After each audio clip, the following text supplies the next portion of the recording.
नमस्कार दोस्तों, स्वागत है आप सभी का हमारे हिंदी यूट्यूब चैनल हिंदी चर्चा विद गुंजन में। दोस्तों, हम आज फिर आप सभी के समक्ष उपस्थित हुए हैं एक नई प्रश्नोत्तरी लेकर। यह प्रश्नोत्तरी है DDU गोरखपुर विश्वविद्यालय में हो रहे सेमेस्टर प्रणाली के एग्ज़ाम में BA हिंदी में जो प्रश्न पत्र आया है, प्रश्न पत्र संख्या दूसरी, जिसका कोड है 204। ठीक है, उसकी आज प्रश्नोत्तरी में हल कराने जा रही हूँ। इसका एक जवाब अभी हाल ही में संपन्न हुआ है। आइए देखते हैं प्रश्न कैसा आया है। और जो ये प्रश्न पत्र का नाम है हिंदी अनुवाद द्वितीय। ठीक है दोस्तों, ये 4th सेमेस्टर का एग्ज़ाम है BA का। आइए देखते हैं इसका अगला पेज। इसमें लगभग 40 प्रश्न हैं और सभी 40 प्रश्न अनिवार्य हैं। MCQ आधारित है ये प्रश्न। आइए इसका प्रश्न 1 देखते हैं। इसके पहले हम आपसे एक आग्रह करना चाहेंगे कि वीडियो को पूरा ज़रूर देखें, क्योंकि ये वीडियो न सिर्फ BA वालों के लिए ही लाभप्रद है, बल्कि ये सभी प्रकार की तैयारी करने वाले जो हिंदी विषय से संबंधित परीक्षाओं की तैयारी कर रहे हैं, प्रशासनिक तैयारी कर रहे हैं, उनके लिए भी अत्यंत उपयोगी, क्योंकि यह जो चैप्टर है अनुवाद का, यह आप सभी के लिए अत्यंत इम्पॉर्टेंट है कंपटीशन एग्ज़ाम के लिए। तो यदि आप मेरे चैनल पर नए हैं तो चैनल को सब्सक्राइब जरूर कर लें। प्रश्न संख्या 1 देखते हैं। संस्कृति का अंग है। ऑप्शन ए रीति रिवाज, धर्म, जाति। ऑप्शन बी वेशभूषा, खान पान। ऑप्शन सी रिश्ते नाते। और ऑप्शन डी उपरोक्त सभी। तो दोस्तों, संस्कृति के अंतर्गत हमारी खान पान भी रीति रिवाज भी आ जाता है, और धर्म जाति भी आती है, वेशभूषा खान पान सब आता है, रिश्ते नाते भी आते हैं। इस प्रकार के जो इसका उत्तर होगा वो होगा ऑप्शन डी। ये सही उत्तर होगा, उपरोक्त सभी। प्रश्न संख्या 2 देखते हैं। अनुवाद होता है। ऑप्शन ए लक्ष्य भाषा का, ऑप्शन बी स्रोत भाषा का, और ऑप्शन सी मातृभाषा का, और ऑप्शन डी इनमें से कोई नहीं। तो दोस्तों, जो अनुवाद जो होता है वो स्रोत भाषा का अनुवाद होता है और लक्ष्य भाषा के अंतर्गत होता है, और इसलिए इसका उत्तर जो होगा ऑप्शन बी इसका सही उत्तर होगा, स्रोत भाषा, जिसको हम सोर्स लैंग्वेज बोलते हैं, या फिर इसको हम मूल भाषा भी बोल सकते हैं, स्रोत भाषा को। अगला प्रश्न है प्रश्न संख्या 3। विश्व संस्कृति के आंतरिक संवाद का हिस्सा है। विश्व संस्कृति के आंतरिक संवाद का हिस्सा है। ऑप्शन ए सभ्यता, ऑप्शन बी भाषा, ऑप्शन सी अनुवाद, और ऑप्शन डी इनमें से कोई नहीं। तो इसका सही उत्तर होगा दोस्तों ऑप्शन सी अनुवाद। ये विश्व संस्कृति के आंतरिक संवाद का हिस्सा इस प्रकार से हो सकता है क्योंकि अनुवाद के द्वारा आपने देखा कि हमारा खान पान, वेशभूषा आदि जो कुछ भी है, भाषा है, ये सब कुछ इसके अंतर्गत समाहित हो जाता है एक अनुवाद के अंतर्गत ही। ठीक है, इस प्रकार से इसका उत्तर जो होगा ऑप्शन सी। प्रश्न संख्या 4 देखते हैं।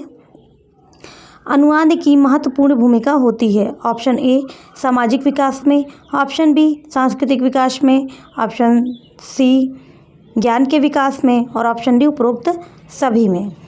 तो इसका जो सही उत्तर होगा वो होगा ऑप्शन डी उपरोक्त सभी में, क्योंकि अनुवाद की महत्वपूर्ण भूमिका हमारे सामाजिक विकास के लिए भी महत्वपूर्ण है और सांस्कृतिक विकास में और ज्ञान के विकास, क्योंकि जब कोई भाषा से किसी दूसरी भाषा में अनुवाद होता है और किसी भी चीज़ का अनुवाद किया जाता है यह, और उसके बाद जब किसी दूसरी भाषा वाला व्यक्ति उसे पढ़ता है अपनी भाषा में, तो उसे दूसरी भाषा का भी बहुत सारे ज्ञान हो जाता है, वहाँ के रहन सहन, खान पान, सामाजिक विकास के बारे में।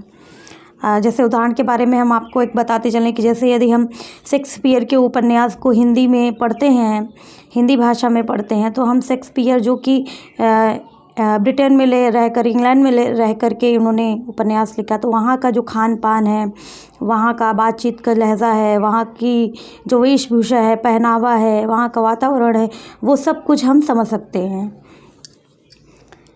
और यह संभव जो हुआ है वो अनुवाद के माध्यम से हुआ है। प्रश्न संख्या 5 देखते हैं। अनुवाद की प्रक्रिया में न्यूनतम भाषाएं शामिल होती हैं। तो option A 2, option B 4, option C 6 है और ऑप्शन डी 8। तो इसका जो सही उत्तर है दोस्तों वो होगा ऑप्शन ए 2, क्योंकि हम आपको यहाँ बताते चलते हैं कि जब अनुवाद किया जाता है, अनुवाद की प्रक्रिया होती है, तो एक जो होती है वो मूल भाषा होती है जिसको स्रोत भाषा कहते हैं, और दूसरी होती है लक्ष्य भाषा। ठीक है, जिस भाषा में हम अनुवाद करना चाहते हैं। तो इसलिए 1 और 2 दो भाषाओं तो अनिवार्य रूप से आनी चाहिए। यदि आपको और भी भाषाओं का ज्ञान है तो बहुत बेहतर है।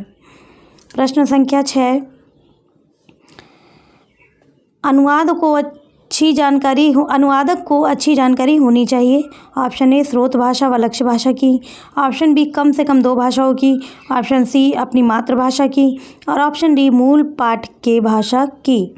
तो इसका जो सही उत्तर है ऑप्शन ए स्रोत भाषा व लक्ष्य भाषा की। ठीक है, अब प्रश्न संख्या 7 देखते हैं दोस्तों। बहुभाषिक समाज का उपयुक्त उदाहरण है।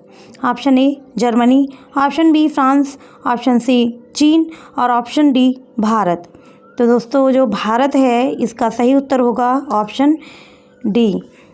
ठीक है, बहुभाषिक समाज का उदाहरण है। और भारत जिस प्रकार से विभिन्न प्रकार की बोलियों का देश है, विभिन्न प्रकार की धर्मों का देश है, उसलिए बहुभाषिक समाज का जो उपयुक्त उदाहरण देखें तो वह भारत ही होगा। ठीक है, प्रश्न संख्या 8, बहुभाषिक समाज की सहज आवश्यकता होती है।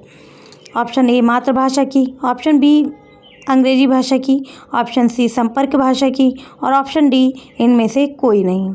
तो यदि हम आवश्यकता की बात करें कि बहुभाषिक समाज में किस चीज़ की आवश्यकता है, तो आवश्यकता है वो है ऑप्शन सी संपर्क भाषा की।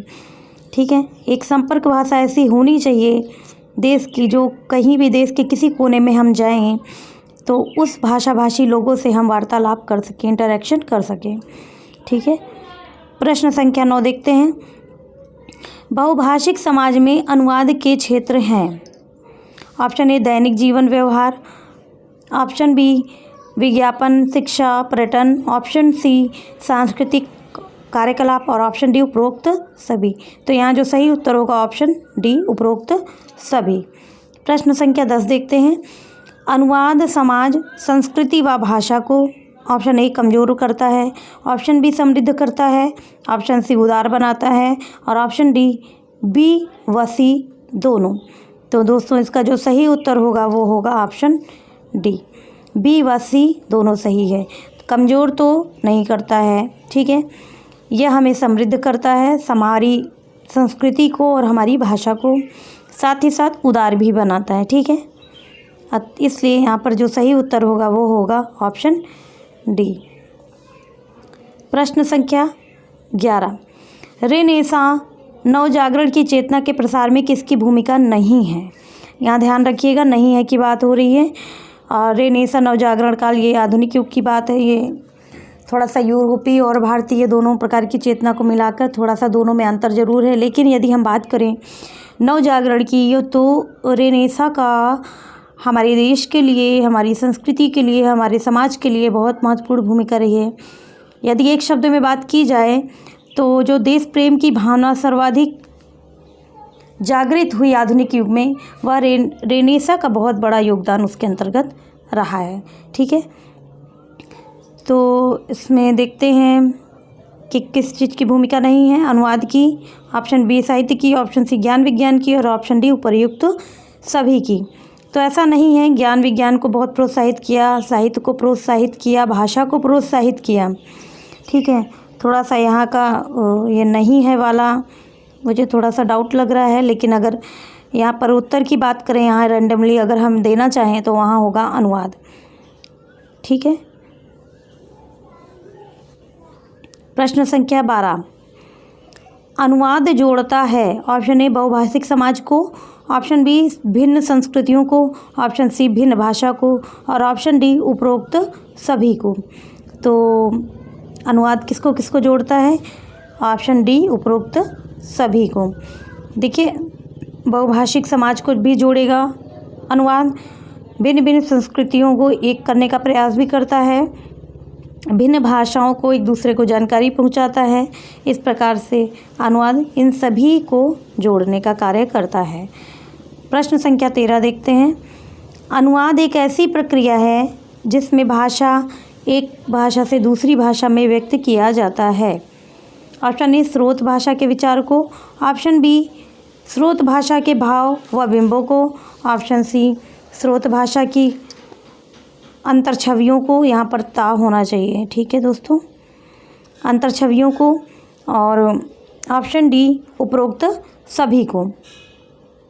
तो जो इसका सही उत्तर होगा वह है ऑप्शन डी उपरोक्त सभी को, ठीक है, क्योंकि न सिर्फ विचार को व्यक्त किया जाता है बल्कि भावनाओं को भी व्यक्त किया जाता है और उसकी अंतर छवियों को भी व्यक्त किया जाता है। उदाहरण के तौर पे यदि हम किसी काव्य संग्रह का, किसी कविता का अगर हम अनुवाद कर रहे हैं तो ऐसा नहीं है कि मैं शब्द के आधार पर उसके अर्थ को लिख दूं।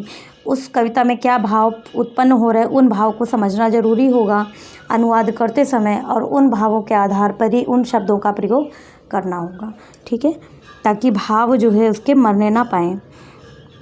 प्रश्न संख्या 14। पुनरीक्षण हेतु उपयुक्त माना जाता है। ऑप्शन ए अनुवादक व पुनरीक्षक एक ही व्यक्ति ना हो, ठीक है, ऑप्शन बी अनुवादक व पुनरीक्षक एक दूसरे के पूरक हों, ऑप्शन सी दोनों एक से सृजनात्मक प्रतिभा व मानसिक क्षमता के व्यक्ति ना हों, ऑप्शन डी उपरोक्त तीनों उपयुक्त। तो दोस्तों यहाँ पर जो उत्तर होगा वह होगा ऑप्शन डी, तीनों, क्योंकि सही है, यह सब उपयुक्त है, यह सब जरूरी है एक पुनरीक्षण करने हेतु। प्रश्न संख्या 15। सृजनात्मक साहित्य के अनुवाद में अनुवादक और पुनरीक्षक का एक जैसा ना होना। ऑप्शन ए अनपेक्षित है, ऑप्शन बी अपेक्षित है, ऑप्शन सी कह नहीं सकते, और ऑप्शन डी इनमें से कोई नहीं। तो इसका जो सही उत्तर होगा वो होगा ऑप्शन बी अपेक्षित है। सृजनात्मक साहित्य के अनुवाद में अनुवादक और पुनरीक्षक एक जैसा नहीं होना अपेक्षित माना जाता है, ठीक है। पुनरीक्षक वो होता है जो एक बार इसकी जांच करता है, उसमें जो कमियां अच्छाइयाँ बुराइयां हैं वो इसको एक बार चेक करता है, ठीक। प्रश्न संख्या 16। पुनरीक्षण करते समय किए जाने वाले संशोधनों को बांटा गया है। ऑप्शन ए 2 भागों में, ऑप्शन बी पहला भाषाई संशोधन, ऑप्शन सी दूसरा संकलनात्मक संशोधन, ऑप्शन डी उपरोक्त तीनों विकल्प सही। तो दोस्तों इसका जो सही उत्तर होगा ऑप्शन डी सही होगा, ठीक है। पुनरीक्षण करते समय किए जाने संशोधनों को इन 3 प्रकार से बांटा गया है। प्रश्न संख्या 17 देखते हैं। पुनरीक्षक के लिए अपेक्षित गुण। ऑप्शन ए सजग व सचेत होना चाहिए, ऑप्शन बी अनुदित सामग्री के विषय का सम्यक ज्ञान होना चाहिए, ऑप्शन सी बहुपठित व बहुज्ञ होना चाहिए, तथा ऑप्शन डी उपरोक्त सभी गुण होना चाहिए। तो दोस्तों इसका जो सही उत्तर होगा ऑप्शन डी उपरोक्त सभी गुण होने चाहिए, क्योंकि यदि वह सजग व सचेत नहीं रहेगा तो वह कमियों को पकड़ नहीं पाएगा, ठीक है, कहाँ पर क्या त्रुटि है वो जान नहीं पाएगा। अनुदित सामग्री के विषय का उसको सही से ज्ञान होना चाहिए, किन किन चीज़ों का प्रयोग होना है, क्या कैसे प्रयोग होना है ये जाना हो। बहुपठित व बहुज्ञ भी होना चाहिए, यानी ज्ञानी होना चाहिए। प्रश्न संख्या 18। पुनरीक्षक में तटस्थता और निर्णय लेने की क्षमता। ऑप्शन ए होनी चाहिए, ऑप्शन बी नहीं होनी चाहिए, ऑप्शन सी कोई फ़र्क नहीं पड़ता, और ऑप्शन डी इनमें से कोई नहीं। तो इसका जो सही उत्तर होगा दोस्तों वो होगा ऑप्शन ए होनी चाहिए। प्रश्न संख्या 19 देखते हैं दोस्तों। 19 में है पुनरीक्षण और मूल्यांकन एक ही है, ऑप्शन बी अलग अलग है, ऑप्शन सी फ़र्क करना असंभव है, और ऑप्शन डी इनमें से कोई नहीं। तो इसका जो सही उत्तर होगा दोस्तों वो होगा ऑप्शन बी अलग अलग है। पुनरीक्षण करना दोस्तों अलग कार्य है और मूल्यांकन करना अलग कार्य है। पुनरीक्षण जब अनुवाद हो जाता है उसके बाद किया जाता है, और मूल्यांकन जब सारे कार्य कंप्लीट हो जाते हैं अनुवाद के साथ, जो भी स्तंभ है, जो सेगमेंट है वो सारे कंप्लीट हो जाते हैं, उसके बाद उसका मूल्यांकन किया जाता है, ठीक है। प्रश्न संख्या 20 चेक कर देखते हैं। अनुवाद की जांच से संबंधित प्रक्रिया है। ऑप्शन ए पुनरीक्षण, ऑप्शन बी मूल्यांकन, ऑप्शन सी उपयुक्त दोनों और ऑप्शन डी इनमें से कोई नहीं। तो इसका जो सही उत्तर है ऑप्शन सी उपयुक्त दोनों। प्रश्न संख्या देखते हैं अगला 21। अनुदित पाठ की भाषा होनी चाहिए। ऑप्शन ए प्रभावी, ऑप्शन बी संस्कारी, ऑप्शन सी मानक और ऑप्शन डी सहज। तो अनुदित पाठ की जो भाषा होनी चाहिए वो होनी चाहिए ऑप्शन डी सहज। यहाँ पर प्रभावी, संस्कारी और मानक की ज़रूरत नहीं है, यहाँ पर सहज भाषा होनी चाहिए जिससे दूसरी भाषा वाले को समझ में आ जाए, पाठक को समझ में आए। प्रश्न संख्या 22। अनुवाद प्रक्रिया का एक अंग है। ऑप्शन ए मूल्यांकन, ऑप्शन बी पुनरीक्षण और ऑप्शन सी उपरोक्त दोनों और ऑप्शन डी उपरोक्त दोनों नहीं। इसका जो सही उत्तर होगा दोस्तों ऑप्शन सी उपरोक्त दोनों। प्रश्न संख्या 23। जिसमें अनुवाद की जांच के साथ साथ उसका परिष्कार, संशोधन व संपादन होता है कहलाता है। ऑप्शन ए पुनरीक्षण, ऑप्शन बी मूल्यांकन, ऑप्शन सी समीक्षा और ऑप्शन डी उपरोक्त सभी। तो इसका जो सही उत्तर है दोस्तों ऑप्शन ए पुनरीक्षण। ठीक है। प्रश्न संख्या 24 देखते हैं। अनुवाद मूल्यांकन की मुख्य पद्धतियां हैं। ऑप्शन ए पुनर्अनुवाद आधारित मूल्यांकन, ऑप्शन बी अनुक्रिया आधारित मूल्यांकन, ऑप्शन सी उपरोक्त दोनों और ऑप्शन डी इनमें से कोई नहीं। तो इसका जो सही उत्तर है दोस्तों वो होगा ऑप्शन सी उपरोक्त दोनों।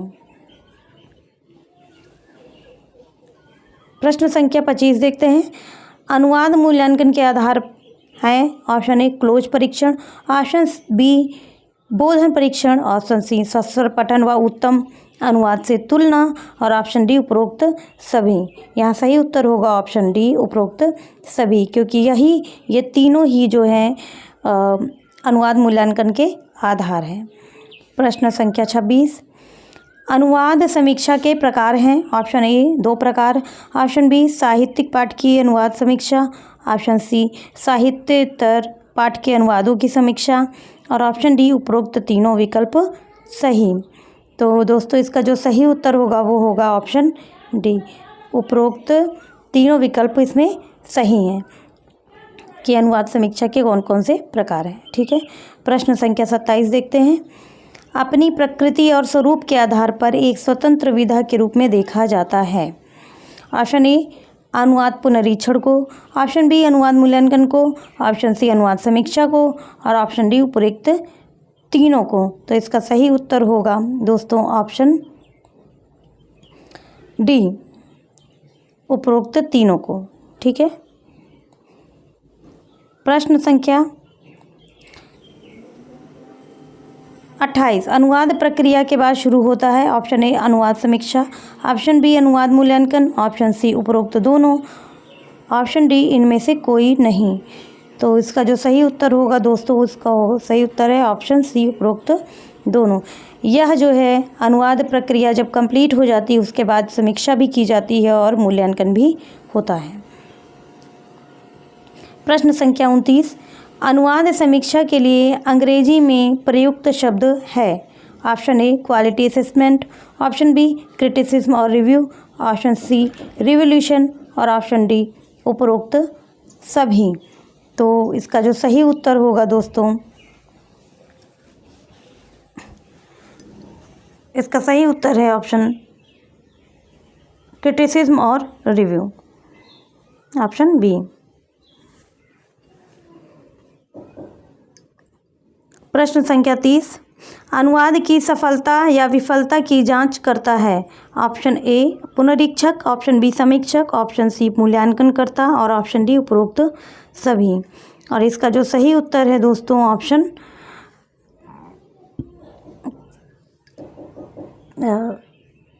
Option C मूल्यांकनकर्ता। मूल्यांकनकर्ता जो है अनुवाद की सफलता या विफलता दोनों की जांच करता है। प्रश्न संख्या 31 देखते हैं। साहित्य अनुवाद के रूप में होते हैं। ऑप्शन ए 2 रूप, ऑप्शन बी पहला पद्यानुवाद, दूसरा गद्यानुवाद, ऑप्शन डी उपरोक्त तीनों विकल्प सही हैं।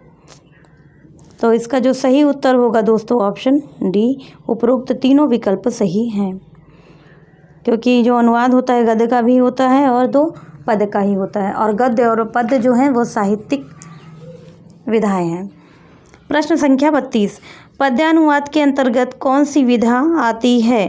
ऑप्शन ए महाकाव्य, ऑप्शन बी खंड काव्य, ऑप्शन सी मुक्तक काव्य और ऑप्शन डी सभी काव्य की विधाएं। तो प्रश्न संख्या 32 का सही उत्तर है ऑप्शन डी, सभी काव्य की सभी विधाएं। दोस्तों क्योंकि महाकाव्य और खंड काव्य और मुक्त काव्य ये तीनों ही काव्य के अंतर्गत आती हैं, ठीक है, पद्य के अंतर्गत आती हैं। प्रश्न संख्या 33 देखते हैं।